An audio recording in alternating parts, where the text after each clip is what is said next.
E é com uma imensa alegria hoje que estamos nós aqui gravando mais um podcast. E hoje o tema é excepcional. Hoje o tema literalmente é para dar suporte para nossa vida, para nossa família, para você que adotou, para você que é família ou pai.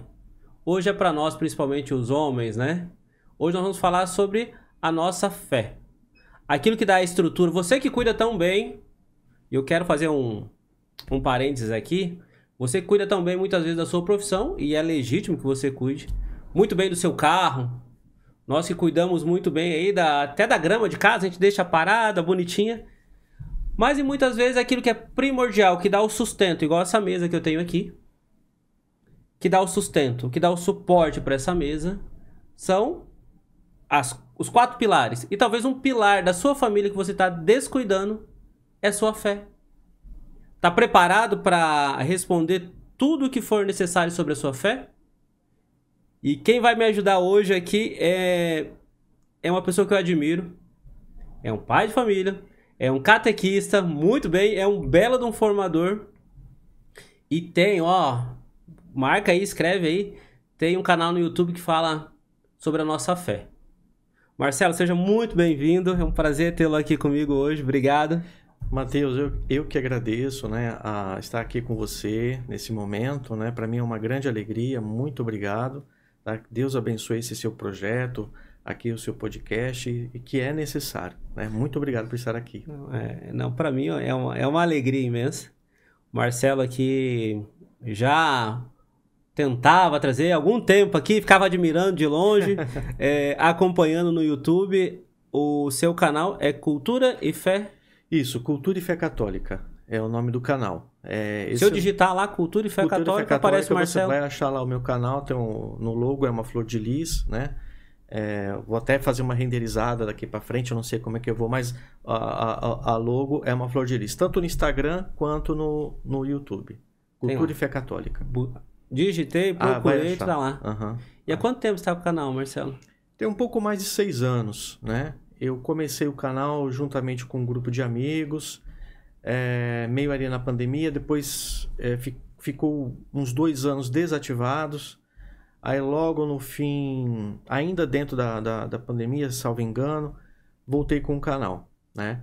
E graças a Deus ele tem crescido, né?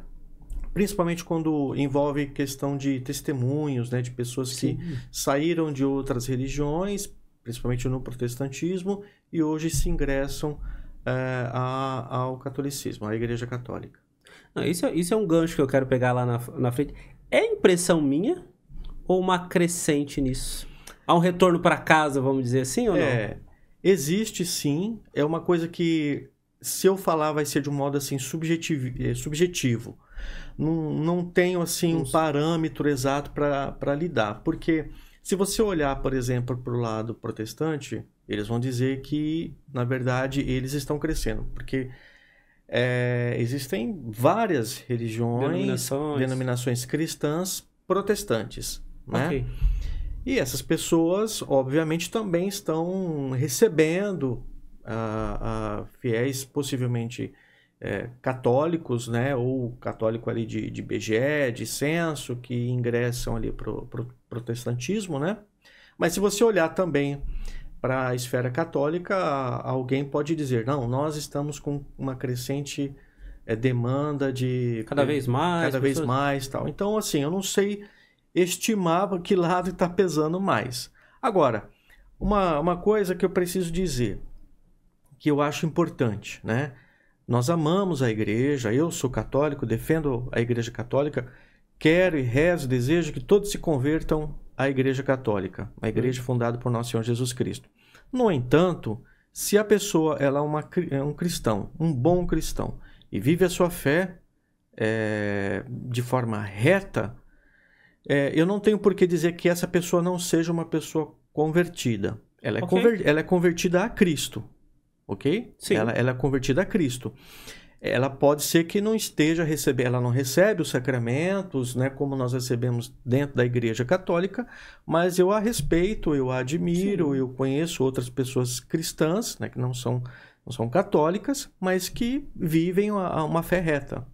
Não, e eu também tenho diversos amigos das mais variadas denominações, mas o que eu falo, a gente sempre conversa do que é comum. Exato. O que é comum é fácil a gente se entender. Exato. O que é difícil, a gente conversa numa segunda opção, Exato, a gente se entende.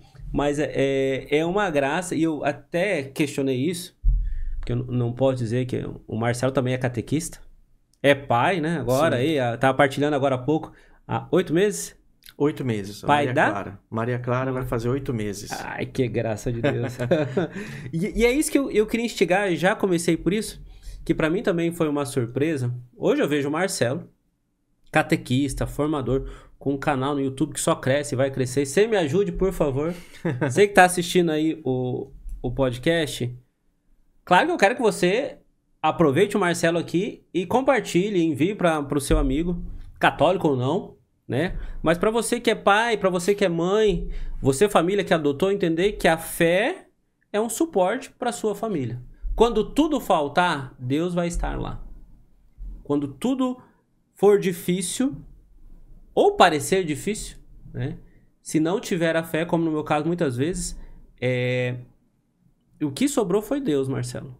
Quando tudo parecia literalmente perdido, o que sobrou, sobrou ou não, o que me sustentou foi Deus. E aí eu queria perguntar pra você, fiz a pergunta nos bastidores, o Marcelo sempre foi assim? Não. Eu olho o Marcelo, vejo o Marcelo hoje, e aí uma grata surpresa minha, eu falei que o Marcelo pra mim hoje é um formador católico. Sim. Não foi sempre assim, então? Não. Nasci, né, em berço católico, família católica, fui batizado, mas os meus pais, eles não tinham não tinham conhecimento doutrinário, uma fé, assim, volúvel. Desculpa falar, rasa ou não? Rasa. Tanto quanto eu também, quanto muitos, né? Mas, desculpa falar a verdade. E eles não podiam dar o suporte necessário para que os filhos, de fato, pudessem exercer a fé. Uma raiz profunda. E eu tô falando, Mateus, da década de... Quando eu fui me dar por conta de religião, de catequese, essas coisas, eu estou falando da década de 80. Okay. Né? Eu tenho 50... Esse ano eu faço 51 anos. Então, na década de 80 é quando eu conheço, eu começo a entender o que é uma religião, Deus, né? Essas coisas, Jesus, Nossa Senhora e tal. Isso existe de fato? Isso existe, né? E eu começo a exercer uma prática religiosa, mas muito rasa, dentro da catequese. Eu até gostava de ir na catequese. Lembro até hoje o nome da minha catequista, a professora Glória, né? Catequista Glória. E perdão, era em Maringá ou não? Não, porque eu não sou daqui. Né? Eu moro aqui há quase 30 anos. Esse período que eu estou falando para você é na cidade de Santo André, São Paulo. São Paulo? Nossa, lá na região do Grande ABC. E foi lá que eu fiz a minha primeira comunhão. Aos 14 anos de idade, eu conheço o ocultismo, mais necessariamente a Umbanda. Okay. Aí eu ingresso para a Umbanda, depois eu ingresso para o Espiritismo, começo a ter contato com o ocultismo, magia, essas coisas me interessavam muito. Chamava a atenção. Chamava a atenção. Então, tudo com material, livros, conversas, não tinha internet, né? Mas tinha uma certa acessibilidade porque, por vários motivos, esse tipo de material, desde a década de 60, 70, 80, eles se proliferaram juntamente com a onda New Age, a nova era. Sim, né? Ok. Então era muito fácil você ter algum tipo de panfleto nas mãos. Então você estava andando na rua, você recebia de um Hare Krishna um panfleto, você via num outdoor ou passava em algum lugar, você via lá uma cartomante, você via... aqui... Exatamente, né? Então eu comecei a absorver aquilo, comecei a me interessar. Como eu gostava muito de filmes, de contos, histórias, magia, então aquilo realmente assim me cativou. Então foi quando eu conheci um pouco desse universo. Mas próximo aos 20 anos, talvez entre os 18 e 19 anos, eu me converto. Né? E aqui acontece uma situação interessante, Mateus. Eu devo falar que eu ganhei uma Bíblia, eu vou tentar resumir isso de um modo muito rápido. Eu ganhei uma Bíblia, Edições Ave Marias, Ave Maria. E eu comecei a ler a Bíblia, comecei a me instruir. Nessa época eu já tinha me interessado bastante pelo kardecismo, né? Um pouco antes.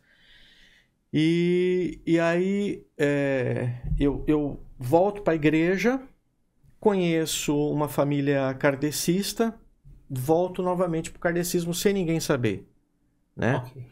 E eu peguei a minha Bíblia e eu escondi essa Bíblia no guarda-roupa porque eu não queria vê-la. Eu não queria... Porque eu já sabia que lá em Deuteronômio, capítulo 18, haveria uma passagem... Que teria exatamente, né? Não se ache no meio de ti quem faça passar pelo fogo o seu filho, sua filha, quem se dê os agouros, ao fetichismo, à evocação dos mortos. Então aqui, eu não queria ver aquilo ali. Antes eu queria conflitar de novo com aquilo não queria ali. ver. Eu queria, né? Tava gostoso, tava legal, eu queria me aprofundar. E aí, então, eu volto pro kardecismo, continuo indo nas missas, e existe muito católico que faz isso, né? Vai no centro espírita e vai na missa. Infelizmente, não dá para abordar tudo isso no nosso tempo. Mas eu começo a ir a frequentar um determinado centro, né? E eu quero conversar com uma mulher, quero que ela me dê um norte. Era uma espécie de uma líder ali, né? Do centro, ela que coordenava a sessão e tal. E ela falou assim, olha, você não vai para lugar nenhum. O seu lugar é aqui, onde você... em qualquer lugar que você for, você sempre vai voltar para cá, né? E eu fiquei, nossa, então é isso. É aqui mesmo que eu vou ficar. Aquela noite eu fui embora muito feliz, muito contente, porque parecia que eu havia me encontrado. E eu trabalhava em Santana. Em Santana relativamente longe de Santo André. Eu trabalhava numa lanchonete no Senac, na Voluntários da Pátria. E nessa lanchonete, eu era caixa. Caixa não, era atendente, era caixa, era tudo. Pouquinho de tudo. Fazia tudo. Nessa lanchonete também trabalhou o mesmo rapaz que me levou para a igreja. Só que ele já não estava mais trabalhando lá. E ele morava ali na Serra da Cantareira. Ele morava ali por perto. E um belo dia ele aparece lá querendo conversar comigo. Eu falei, tá bom, vamos conversar. Espero que daqui a pouco é meu horário de almoço. E aí ele conversa comigo um pouco, pergunta como é que eu estou, etc e tal. Eu lembro até hoje, Matheus, nós estávamos sentados num banquinho de madeira, no hall assim, de entrada do Senac, e ele conversando, falando algumas coisas para mim, mas não necessariamente voltado à religião, coisas corriqueiras, do cotidiano e tal. E ele falou assim, olha, Marcelo, eu preciso conversar com você. Eu falei, tá bom, vamos lá. Matheus, foi uma coisa subjetiva, foi uma coisa emocional? Classifique como quiserem. Como queiram, né? Como queiram. Eu sei que ele pegou e falou assim, Marcelo, eu estava rezando para você e Nossa Senhora me disse que você retornou para o Espiritismo. E você... Aí, não, antes disso ele falou assim, você lembra daquela passagem em que Jesus ele deixa as 99 ovelhinhas e vai buscar aquela ovelhinha perdida? Aquela ovelhinha é você. Jesus está chamando você de volta, né? Mateus, eu tive uma sensação de que eu comecei a enxergar as coisas de uma forma muito luminosa, resplandecente. O brilho das cores mudou para mim. Por isso que eu estou dizendo, entendam como quiserem. Mas algo de fato aconteceu. Ali, naquele momento, assim, eu fui inebriado de um amor, de algo que não tinha como eu negá-lo. E daquele dia em diante, Mateus, eu só queria seguir e servir a igreja. Eu não tive nenhuma dúvida, eu não precisei ler nada, eu não precisei estudar nada. Patrística, o catecismo. Eu fui ler o catecismo depois. E daquele dia adiante, eu sou católico, né? Só que eu tive vários processos de conversão. Eu entendo disso Acho que Deus age e vem agindo na história da humanidade. Eu tenho um sério problema, Marcelo, muitas vezes que as pessoas falam, eu me converti na data tal. A conversão é um processo. Exato. Deus, eu creio muito nisso. Deus veio, deixou, mas Deus continua, não agiu somente lá. Aqui, nessa tua fala, eu entendo perfeitamente isso. Porque assim, Matheus, eu já tinha adquirido determinados vícios desde a minha infância. Eu tive muito contato com material pornográfico, eu tive muito contato com questões que foram me desvirtuando. Sim. Que foram manchando a minha alma e também desordenando o meu corpo. E eu precisava me livrar disso. E isso demorou longos anos, né? E quando eu conheço o relativismo moral, isso torna-se dócil. Eu era católico, né? Eu já conhecia o catecismo, só que quando você conhece o relativismo e você vê que pessoas que você ama, que padres que você admira, que pessoas agem de uma forma como se não existisse uma ordenação moral, você não, peraí, então eu acho que eu estou exagerando demais, né? E uma coisa que os relativistas gostam muito de falar é uma frase do tipo, a igreja não pensa mais assim, né? Só que em nenhum momento que você vai procurar da história, não existe nenhum documento que afirme implicitamente ou explicitamente que determinada dogma, ordenação moral foi revogado pela igreja, né? Então, quando você conhece o relativismo, ele se torna dócil, né? Até eu me livrar disso, demoraram longos anos. Eu falo assim, como se fosse um negócio açucarado, né? Tudo fica mais... No começo, assim, é mais doce. Exato, porque você não quer aceitar, você não quer admitir que você, na verdade, tem um problema e o vício de pornografia, ele é tão, como que eu posso dizer assim, eu nunca utilizei nenhum tipo de droga, mas ele é tão atraente, é um vício, quanto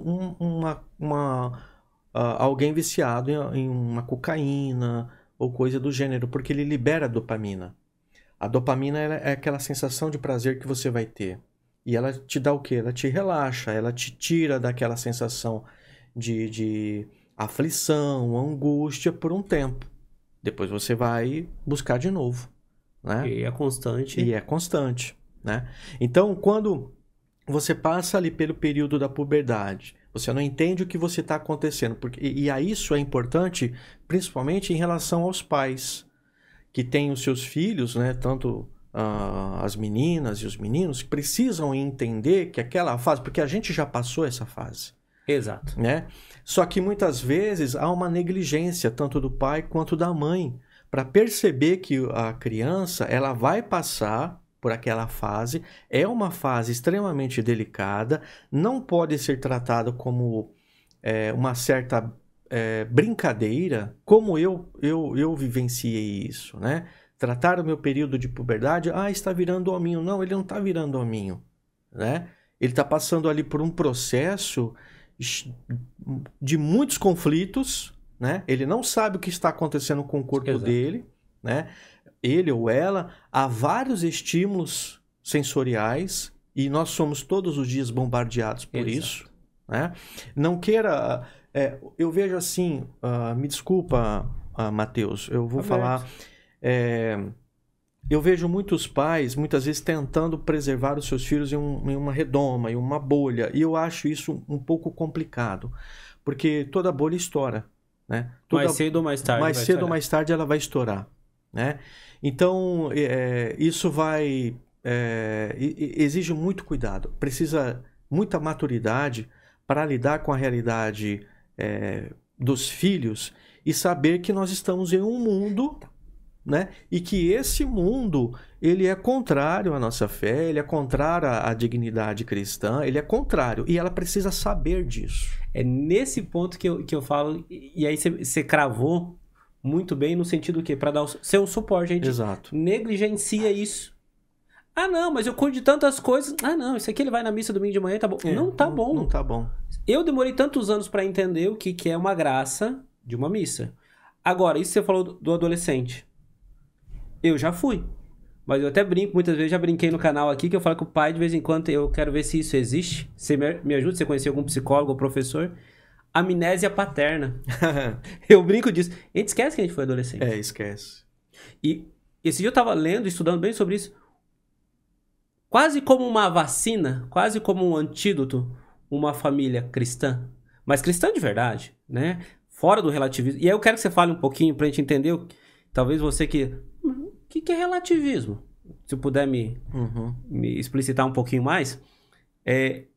Alguém que tem, rasgando o verbo, pai e mãe, ou que tenha que viva a fé. Não, opa, eu sou criado com minha avó, mas eu digo, alguém de referência na fé, que te instrua, não fica de uma forma rasa, geralmente são mais vacinados. O problema eu sempre falo, os meus filhos estão no mundo. Aliás, não estão em Marte, não estão em outro planeta, mas são cristãos. Não tenho medo. Ah, eu tô jogando bola, pai, que não sei. Fala, os meninos estão lá na rua falando palavrão, xingando. Cara, não é legal. Aqui em casa a gente fala? Não, então, filho. Dê o teu testemunho. Seja você, seja o melhor jogador de futebol, tenha raça, corra, vá brincar. Vá fazer. Mas seja diferente. É que a gente vê muitas histórias dos meninos, dos santos, acho que foi lindo. Mas foram crianças, viveram a fé. E eu falo nesse sentido que essa bolha... Eu tô errado se eu falar que, tipo assim, é normal ser cristão? É normal ser católico? O que não é normal, às vezes, muitas vezes, é não buscar viver uma fé. Não ter um suporte. É isso que eu trato como uma... Tanto quanto a minha adoção. Foi uma normalidade, né? Eu fui diferente, mas... Viver a fé, pra mim, é normal. A fé, no sentido que... Opa, eu olho pro Marcelo... Ele passou por tudo isso, buscou a fé, entendeu e hoje está vivendo, está construindo a família. A partir do fundamento o quê? Opa, a minha fé é importante. Não sei se eu sou errado, não sei se eu estou, mas estou buscando isso aí. E eu tenho medo um pouco, que acho que na mesma crescente sua, eu sempre fui católico, né? Participei, fui e voltei, esse não é mérito. Mas a um determinado ponto eu me questiono, falo, nossa, mas tem tanta coisa para eu estudar? Isso que você falou do relativismo, eu queria que você voltasse um pouquinho na questão do... Desculpa se eu te cortei ali a questão... Não, fica à vontade. Da forma que eu acho importante, e pra mim mexeu muito comigo isso, cuidar da família. Mas eu acho que a gente trata com muito... Como seria a palavra? Falta de cuidado, falta de zelo.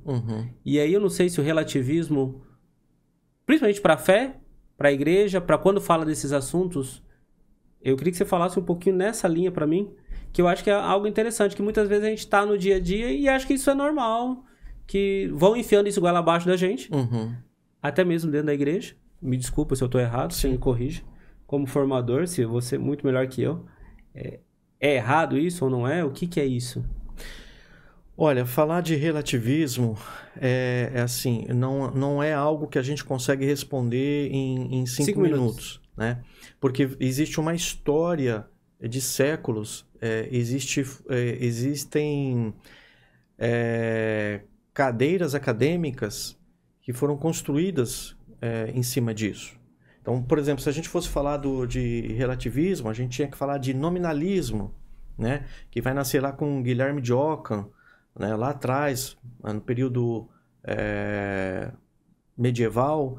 A gente vai falar de Kant, a gente vai falar de Descartes, a gente vai falar de Karl Marx. Então, é bem complicado você querer sintetizar de uma forma... Amassar tudo, né? Mas, basicamente, é você negar uma verdade em favor de um subjetivismo. O que é o subjetivismo de um modo mais simples para a gente poder entender?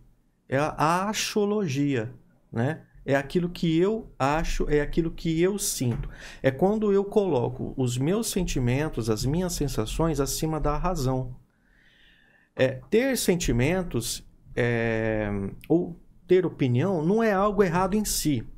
Ok. Mas quando eu vejo uma verdade e eu digo que aquela verdade ela não existe, eu estou sendo mais perfeito relativista, né? Por exemplo, eu digo para você, nós temos a imagem aqui, né, de São José, Nossa Senhora e Menino Jesus, a Sagrada Família. Sim. Né? Então, a gente vê num determinado material que isso aqui é rígido, né? Isso aqui é um material que eu posso palpar, certo? Certo. Ok. Aí você diz, não, ele é rígido para você. Mas como assim é rígido para mim? Toca nela, na imagem. Não, essa imagem ela é rígida para você. Outra pessoa não pode, se tocar de repente não vai achar ela tão rígida. Ou eu vejo que ela tem uma cor esbranquiçada, né? Eu posso ver tons aqui, mas a predominância é o branco, certo? Certo. Não, ela é branca para você. Então, é a mesma coisa quando eu digo assim, não, Mateus, isso é verdade para você. Não é a minha verdade. Então as pessoas começam a criar verdades, né, e sustentar isso como se fosse uma verdade absoluta. Veja, ela absolutiza o seu relativismo. Nossa. Você entende? Ela nega aquilo que pode ser verdadeiro, absoluto, entende? Ao mesmo ponto que ela quer que a verdade dela seja absoluta. Então é uma coisa muito complicada, mas é isso que a gente vive na sociedade. É isso que eu ia falar. E acaba imperando isso num contexto geral.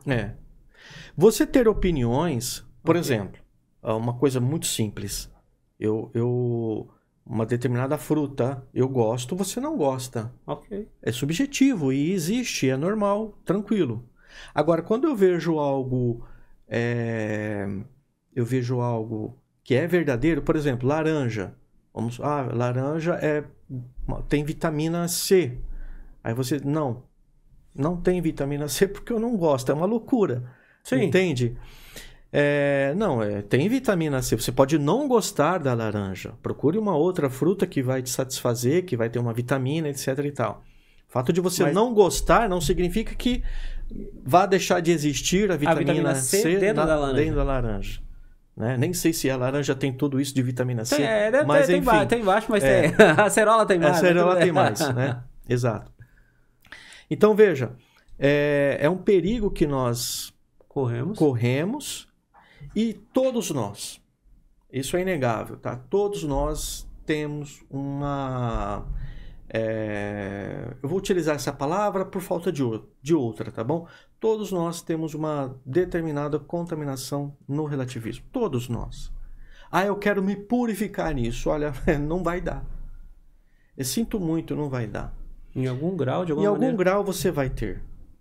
Porque já é algo que já está assim há muitos séculos. Entende? O que nós precisamos ver, procurar, analisar, estudar e entender o que está acontecendo dentro da sociedade, dentro da minha própria casa, com a gente mesmo. Nós não somos robôs, entendeu? Hoje você está feliz, amanhã você pode não estar tão feliz assim. E é normal isso. É completamente normal. Os sentimentos, eles mudam, eles oscilam. Claro, ok. A vida é assim.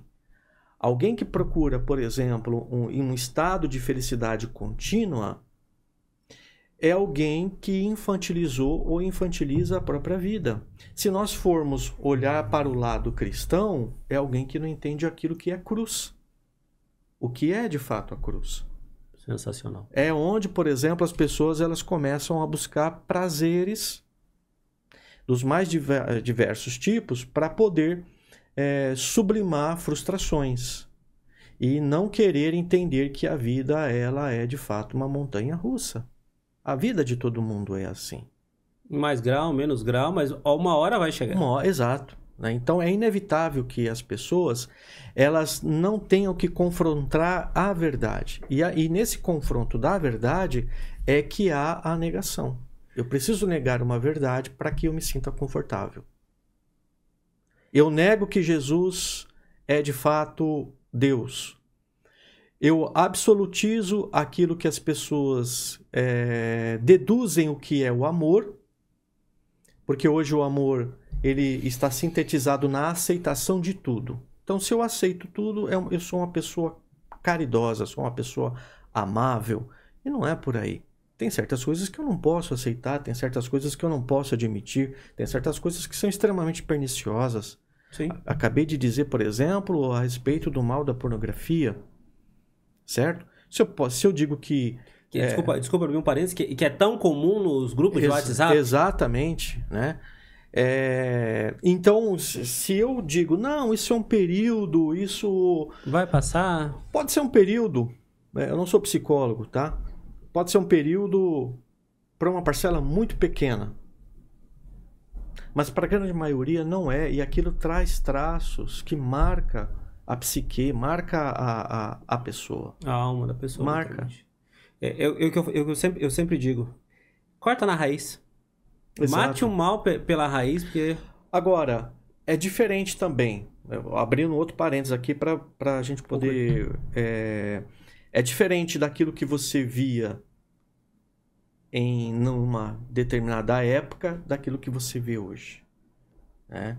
São situações completamente que foram como que eu posso dizer assim, foram galopando para outros patamares, para coisas muito mais piores que está relacionado com impulsos sexuais e etc e tal. Não, hoje eu falaria muito bem assim disso, infelizmente, assim, tá um clique, né? Exato. Tá muito visual e as coisas são, pra quem não sei quem vai estar nos assistindo, mas busque ajuda, busque uma boa confissão, se tá, né?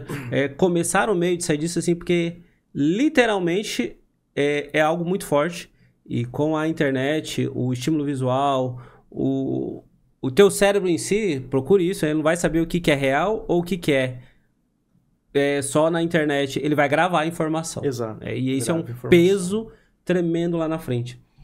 Mas se eu... Bom, talvez você escutou a primeira vez o que é um relativismo, muito curto, procura, vamos buscar mais. Se o Marcelo me der a graça, vamos conversar posteriormente mais sobre isso também. Mas hoje eu enxergo tanto quanto... Por isso que eu fiz questão de trazer o Marcelo aqui, você aqui, Marcelo. Olhando o teu canal, que eu busco uma bala, como diria o professor Felipe Aquino, um alimento sólido, né? Ele me ajudou muito e aí eu queria... Eu também tive essa experiência. Tá, e agora? Como é que eu tenho que dar cargo da minha fé? Eu tenho que entender, mas Deus existe? Meu Deus, eu tenho muito claro isso. Meu pai e minha mãe já são falecidos agora, né? Hoje em dia, hoje a gente corre disso um pouco, né? A gente não vai mais em velório, a gente procura... A gente não vê mais que a gente vai ter um fim, a nossa finitude. A gente vai acabar um dia, né? Esse corpo aqui. Sim. Mas a eternidade existe.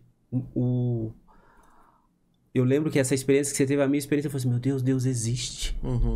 Esse amor existe, essa graça. E eu sempre quis buscar. E eu entendo a igreja como o nosso porto seguro. Aquela que Cristo deixou. E vamos através de Pedro e vamos... buscando como o meu porto seguro, o meu farol, que eu olho para correr de tudo isso. Exato.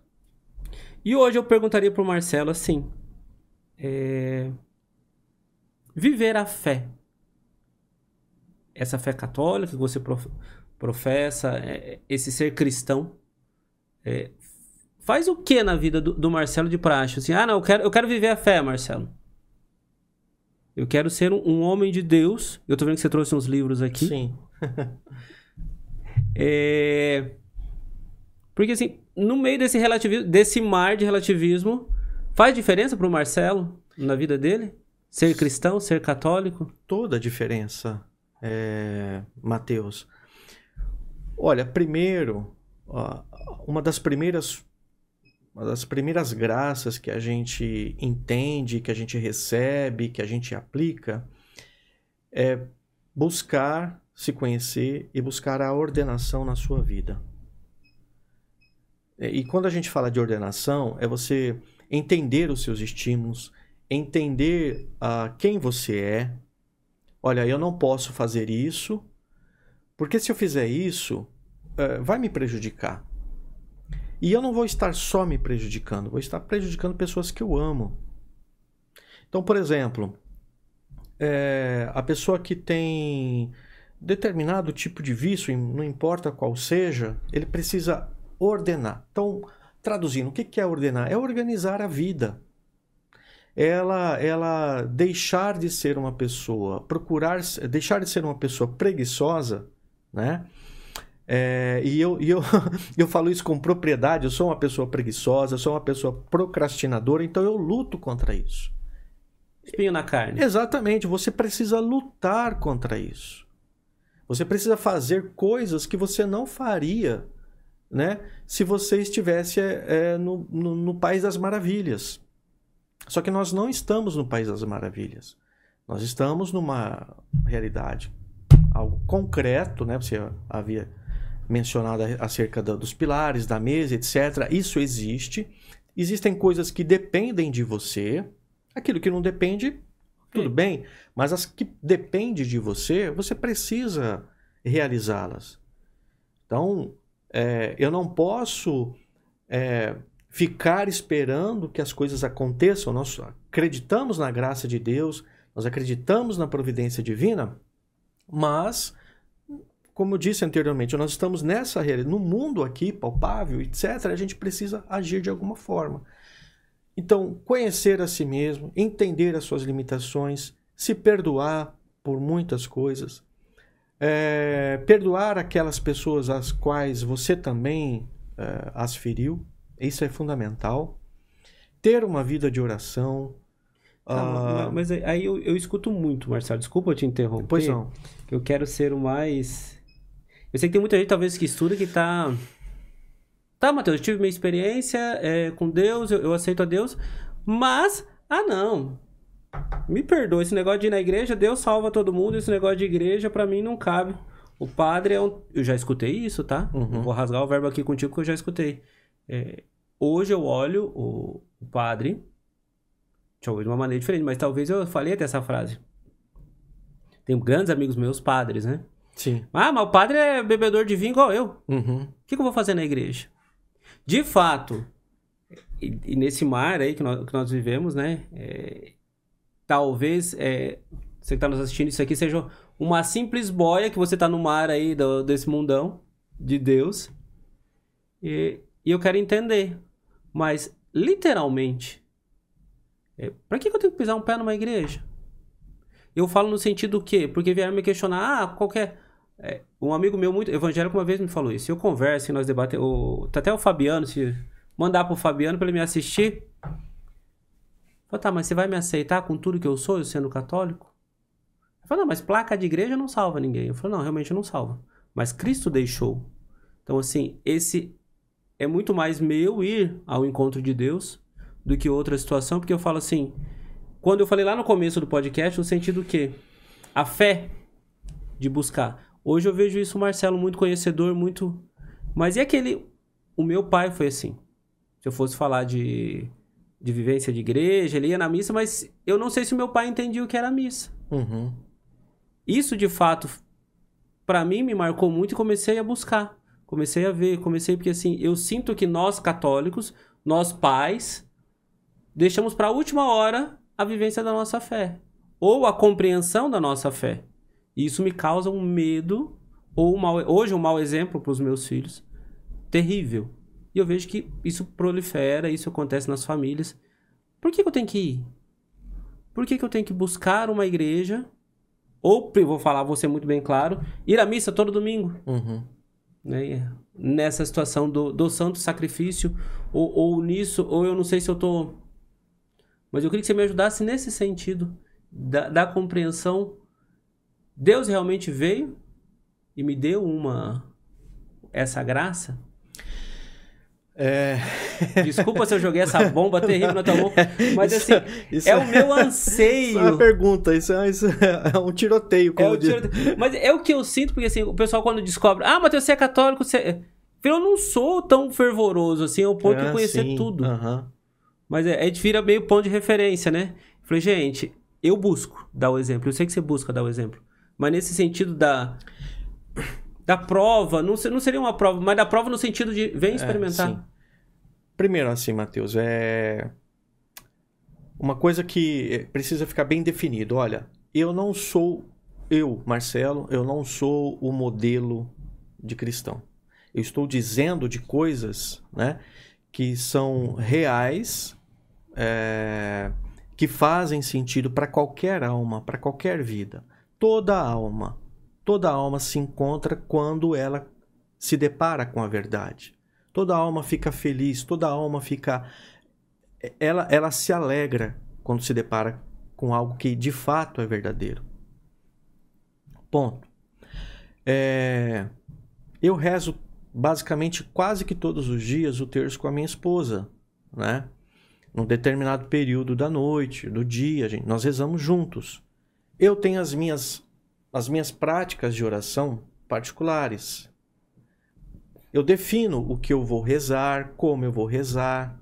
Eu não vou trazer um manual de oração, você tem que fazer este manual de oração.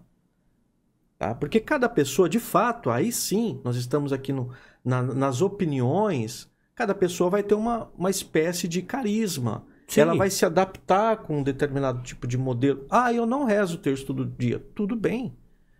Reze 3 Ave-Marias, reze uma oração, faça uma leitura contemplativa, leia a palavra de Deus. Você está indo para o trabalho, você pega um ônibus, um circular, faça uma leitura meditativa. Assim, simples. Bom, o homem, naturalmente, antropologicamente, ele é um ser religioso. Na história da humanidade, você não vai encontrar uma civilização que não cultuava nenhum tipo de divindade. Que não buscou. Todas as civilizações de todos os tempos, você vai encontrar uma marca religiosa, resumidamente falando. Ok. Certo? É muito interessante isso que você abordou, a relação do sacrifício da missa. Por quê? Porque todas as grandes religiões, elas são baseadas em sacrifício. Isso só foi mudar em 1517. Tá? Mesmo dentro do protestantismo, luteranismo e calvinismo, você encontra marcas disso.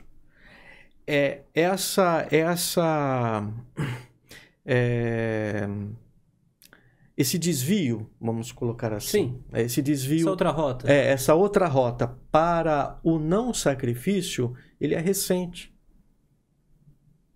Justo. Tá? Ele não é algo... Na história, né? Não, ele é recente na história da humanidade.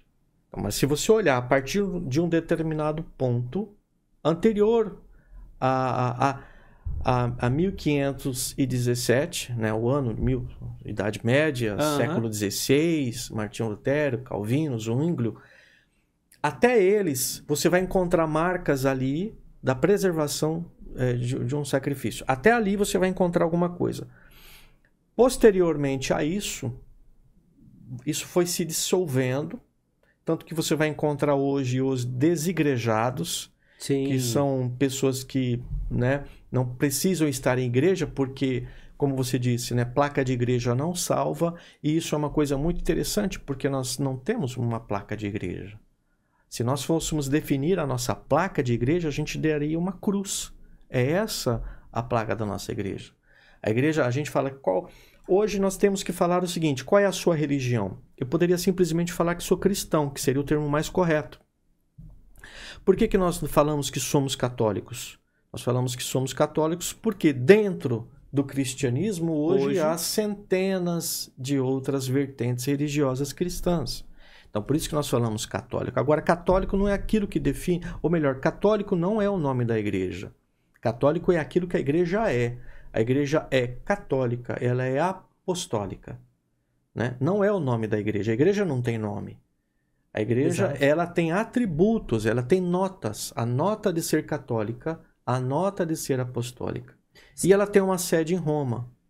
Pois não. Não, salvo o meu engano, me corrija se eu estiver errado, católico significa universal? A palavra católica, ela tem... Várias. Não é que é várias. A gente pode entender como totalidade e universal. Totalidade porque ela tem todos os meios possíveis para a nossa salvação. Aí são sacramentos, né? Sensacional. Exatamente. E a universalidade é, de fato, Porque o ela alcance... alcança. Exato. Né? Mas a palavra católica ela é muito mais profunda do que isso que eu estou falando. Né? A igreja ela é católica. A igreja é católica. Se você perguntar, por exemplo, para um cristão ortodoxo, ele vai dizer que a igreja é católica. Você entende? É meio complicado para nós falarmos sobre isso, porque a gente precisa entender o conceito de eclésia, de igreja e de católico, certo? A igreja, ela é católica. Os ortodoxos, por exemplo, eles preservam todos os sacramentos e são válidos. Nós, obedecendo à igreja de Roma, a igreja católica Sim. romana, nós não participamos do rito de um rito ortodoxo, de uma igreja. A gente não comunga de lá. A não ser, segundo, na falta, né, numa impossibilidade, nós podemos receber. No entanto, qualquer ortodoxo que queira receber os sacramentos na igreja católica, ele pode. Pode. A igreja permite que ele possa. Tá. Mas aí eu acho, já que você entrou para esse mérito, eu acho muito legal falar da fé, porque a minha fé, eu sempre falei, né, e eu tô com um belo formador aqui, eu vou aproveitar. É exemplo, sim. Me desculpa tirar. É exemplo. Bondade, exagero. É exemplo, sim. Me entenda como caridade, não sei. Mas é um bom formador. No sentido que, enquanto católico, a nossa fé tem que estar pautada na tradição, no magistério da igreja e na palavra. Uhum. Esse é o tripé que eu tento levar a minha vida inteira e que eu aprendi desde os meus primeiros formadores, sim, lá no Mato Grosso, Padre Valdir, que é um dos primeiros coordenadores. Sempre falava, Mateus, a nossa fé é isso. Até porque muito antes, você citou muito bem, e é isso que eu falo que é um grande formador, no sentido que lembra as datas, eu tenho que ter anotado, eu tenho que correr. Mas porque até então, o que berçou, o que sustentou, o que formou a palavra pra gente ter hoje, a palavra que é o nosso sustento de muitas famílias, e eu acho que tem que estar no meio, foi a tradição da igreja. Sim. Foi o magistério. E é isso que a gente está aqui há quase 1 hora, vai cravar 1 hora, conversando de uma maneira muito superficial, muito simples, até para tentar aguçar. Muito mais o Marcelo hoje aqui, gente, me entenda muito bem, é muito mais para te aguçar a buscar tanta coisa e aprender esse pouquinho desse tempo, pra gente ver isso. Porque enquanto... É difícil ser católico. Vamos falar. Eu não falo que é uma coisa... Não é fácil.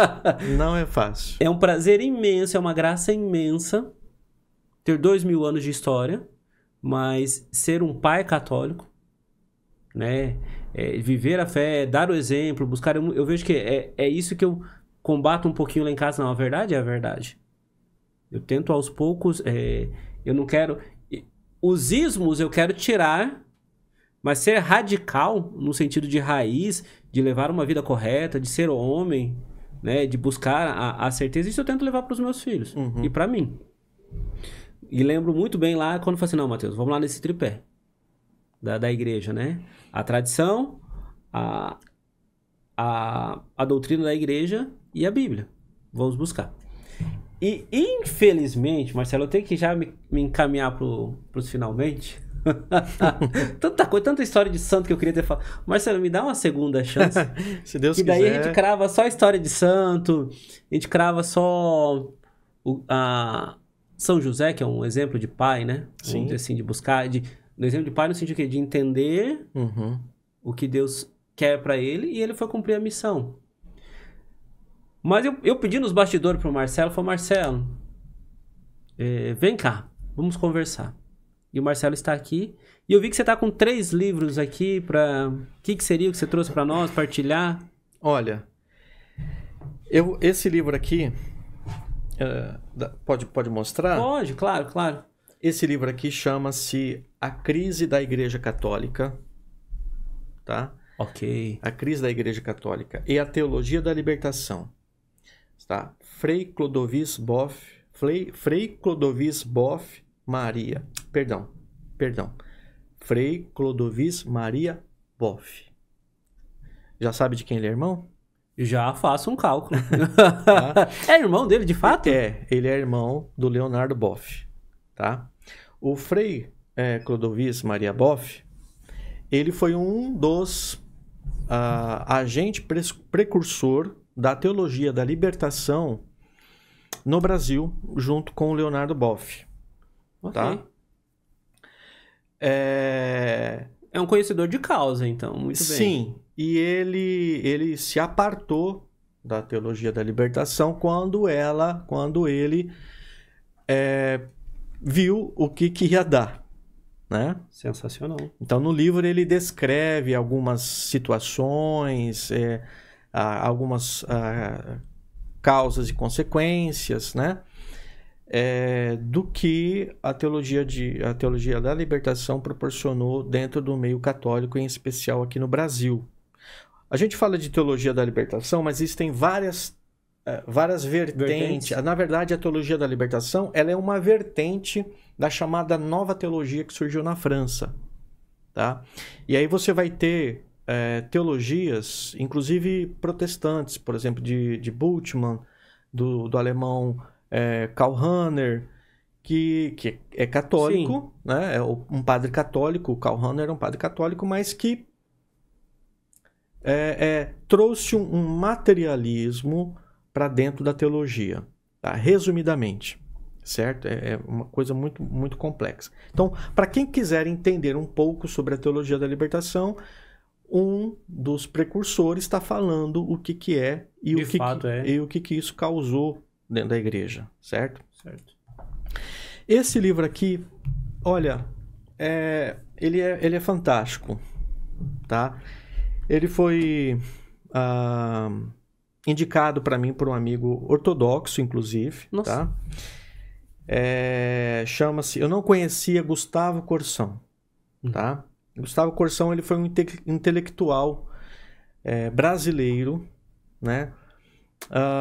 Talvez, não sei se você já ouviu falar de Chesterton, ou se os nossos amigos aqui que nos ouvem já ouviu falar de Chesterton. Ele é considerado o Chesterton brasileiro. Nossa. Né? Ele, assim, é uma leitura... Você está lendo Gustavo Corsão e você está vivenciando aquilo que ele está lendo. A introdução desse livro aqui, O Século do Nada, ele já abre assim a sua mente de uma forma gigantesca, porque ele está mostrando o que está acontecendo com o mundo desde a década de 40. Como é que o relativismo foi sendo infiltrando na sociedade, nas classes acadêmicas, dentro da igreja. Ele vai citando nomes, toda a consequência que isso está causando e vai causar, porque é até um profeta, uma espécie de profeta. Que legal. E tá? qual é fácil de encontrar? É super fácil, O Século do Nada. Tá? Vídeo editorial? Isso. Incrível. Muito bom esse livro, excelente, tá? Agora, Matheus, isso aqui é um pouco de merchan, tá bom? Por favor, por favor. É um pouco de merchan. E eu tenho que ser sincero, e eu peço desculpas tanto ao meu amigo Alessandro, o Alessandro Lima, e aos telespectadores. Eu não li esse livro, tá? Mas eu vou explicar do que se trata, certo? Eu não li esse livro, mas eu conheço o autor. Eu conheço o Alessandro Lima. Primeiro eu vou falar quem que é o Alessandro Lima. Então tá. O Alessandro Lima, ele é um ex-protestante, né? Se tornou católico lá pelos anos 2000, um pouco antes, né?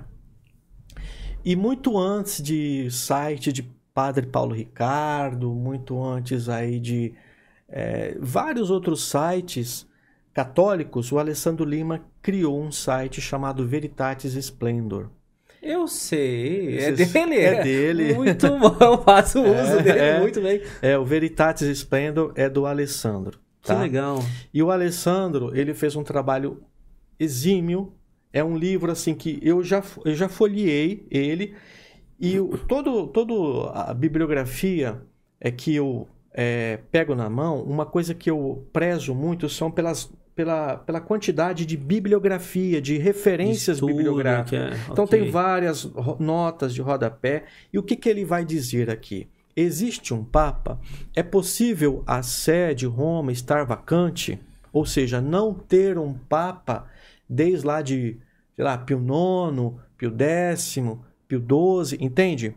Porque existe um movimento que diz que nós não temos um Papa, não tem Papa desde determinado Papa, vamos supor, desde determinado Pio XII. Okay. Pio XII morreu, acabou. Né? Por vários motivos lá, vamos lá. Exato, né? Então, por exemplo, como se Francisco, que nós o perdemos, não fosse o legítimo Papa da Igreja, certo? E ele vai mostrar que isso é uma tremenda de uma furada, ok? E se o Papa cometer algum erro herético, ele deixa de ser Papa? Ele também vai apresentar nesse livro aqui. Sensacional. Tá? Ele esteve no meu canal, falou muito, com uma grande propriedade a respeito do assunto. Então, se você quiser adquirir o livro, né, do Papa Herege, e se o Pastor Supremo se tornar um lobo, né, de Alessandro Lima, Veritatis Splendor. Okay? Sensacional. É muito bom esse livro. Por favor, deixa eu ver. Vamos atrás do livro, vamos... Incrível. E eu sempre usei o site, não sabia. Que legal. O Alessandro Lima, ele veio aqui para Maringá o ano passado e ele foi na minha casa. Mas como é que você me passa uma informação dessa, por favor? Nós ficamos uma tarde juntos. Eu, ele e um outro amigo também que veio de Goiânia para Maringá, né? De passagem? Os dois estiveram aqui por motivos diferentes e nós nos encontramos no mesmo dia, passamos a tarde junto, foi um dia memorável. Esse tema, você tem gravado no teu canal? Tenho no canal. Procure, por favor. Eu não acredito nisso, eu acredito que... Imagina, é um absurdo. É uma barbaridade que estão começando a criar na cabeça do povo, que é bom a gente procurar entender. Marcelo... Infinitamente grato, Deus abençoe. Amém, eu que agradeço. Tanta coisa que eu precisava falar contigo, tanta coisa, você me der essa graça aí de a gente marcar um dia. Sim, se Deus quiser. E específico. É bom pra gente conhecer o Marcelo, é bom pra gente entender o canal, é bom pra gente entender que existe vida atrás daquele canal, né? Existe. É uma graça incrível, muito obrigado. Eu que agradeço, viu? Dê um grande abraço na família. Sim, muito obrigado. Uma família que a gente sempre acompanha. E... Deus abençoe você, a Patrícia, seus filhos. Obrigadão. Imensamente feliz, eu encerro aqui. Você que nos assistiu, por favor, vai lá no canal do Marcelo também e comente, fale. Te assistir no podcast e ajuda a gente a compartilhar. Envia pro teu amigo aí, envia pra quem você quiser. Vamos chegar mais longe. Obrigado. Deus abençoe. Obrigado, Matheus. Tchau, tchau. Um abraço, Marcelo.